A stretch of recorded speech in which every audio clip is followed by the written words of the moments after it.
My name is Kyle Reihner, and I am in the Chemistry 110N lab, Section 4, and this is my video lab for experiment number 6, which is the determination of citric acid concentration in lemon juice. So the first thing I'm going to do is, from page 41 of the chemistry lab manual, I'm going to write down the balanced equation.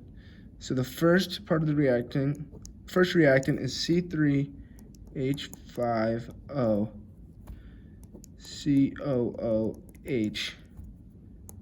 which is aqueous, and this is going to be our citric acid. And then the next reactant, 3NaOH, this is aqueous, and this is a very common one. This is sodium hydroxide. So what this yields is, according to page 41 in this paragraph below the reaction, is sodium citrate, which is Na3C3H5O which again is aqueous. And then lastly, like any other reaction similar to this, water, which is a liquid, will be produced. So this is sodium citrate, and this is water. So this as a whole is the balance. Next up, I'm going to be solving question number 3, which deals with the concentration of citric acid.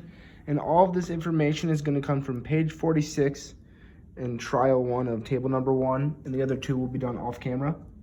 So I'm going to begin with the volume of the NaOH used, which is 19.60 milliliters. And from there, I'm going to turn that into liters. 1,000 milliliters equals 1 liter. So that's just helping me with the molarity later on, because molarity equals moles over liters. So I have to change it from milliliters. So from there, I'm going to cross off the milliliters, and I'm going to say that 1 liter has 0.0813 moles NaOH. Now where that number came from is Dr. Jean gave us that number at the beginning of the lab. And this counts because while this is molarity, not moles, the equation for molarity is moles over liters. So in a 1 liter sample, the molarity will equal the mole number. So that's how I got that. And then using molar ratio from the balanced equation I gave earlier, there are 3 moles of NaOH for every 1 mole citric acid. So from there, I'm going to do this calculation. I have 19.60 divided by 1,000 equals 0.0196 times 0.0813. That equals there. And then I'm going to divide by 3, which is the same as multiplying by 1/3. And that gives me equals 5.3116 times 10 to the negative 4th. And while I'm not finished there, that is moles of citric acid, which I'm going to put down as Ca. So molarity equals moles over liter, right there. So 5.3116 times 10 to the negative 4th moles citric acid, which again is Ca, over the volume of the juice sample is only 2 milliliters, so 0.002 liters.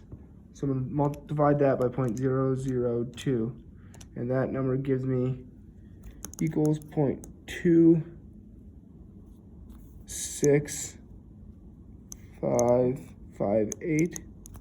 But because of significant figures, there are only 4 significant figures here, and there are 5 here, so that's 0.2656. That's the molarity of citric acid right there. That's for trial number 1. I'm going to do the other two off camera. I'm going to be solving for question number 4, the average concentration by comparing all 3 trials, still from table 1 on page 46.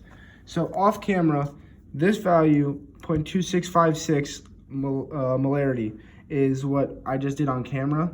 But after calculating the 2nd and 3rd trials, I'm ready to find the average. So what I'm going to do is I'm just going to sum all of these and then divide by 3. I'll do that on camera on the calculator. So I have, I'll clear this. I have 0.2656 plus 0.2602 plus 0.2629. Make sure that's correct. That gives me 0.7887, and then I'm going to divide that by 3, and that gives me 0.2629 is my average, which is actually also equal to my 3rd titration. For number 5, I'm going to be comparing the pH values of the lemon juice sample before and after it was titrated. Before that, I'm going to explain and give the equation for finding pH. So my information for this is coming from thoughtco.com. And so the equation for pH is pH equals the negative log, which is a button on the calculator, of hydrogen. So what this is when you go to your so first you find the concentration value, which I already did in an earlier segment. And what you're going to do is you'll plug that value into a calculator along with the log function, and you'll just give the negative sign, whatever number that is, you'll flip the sign. So if it's a negative, it would become positive. And that's just the way to find the pH using a mathematical equation. But as for my results, here, table 2, excluding the rough, all we're focusing is on trials 1, 2, and 3, and then the average. So lemon juice was an acid, and how the pH scale works is that 0 through 7 is acidic, and 7 through 14 is basic. So this number, after performing 3 trials, the average was 2.58 on the pH scale. So that's very acidic, and that is to be expected because, again, the lemon juice was an acid. Now, after titrating, the average goes up to 9.41. And as I said, 7 through 14 is basic. So it jumps from acidic to being basic. And the reasoning behind this is that sodium hydroxide, NaOH, we learned in lecture that anything with an OH is a base. So knowing right away sodium hydroxide is a base. And when the base was added, the final result was that it was as a whole basic. Throughout the experiment, the sources were, again, thoughtco.com. That's where I learned about the pH value equation. And then the tables and the procedure from the lab manual, as well as on page 41, the balanced equation. Those are all the sources I used throughout this experiment.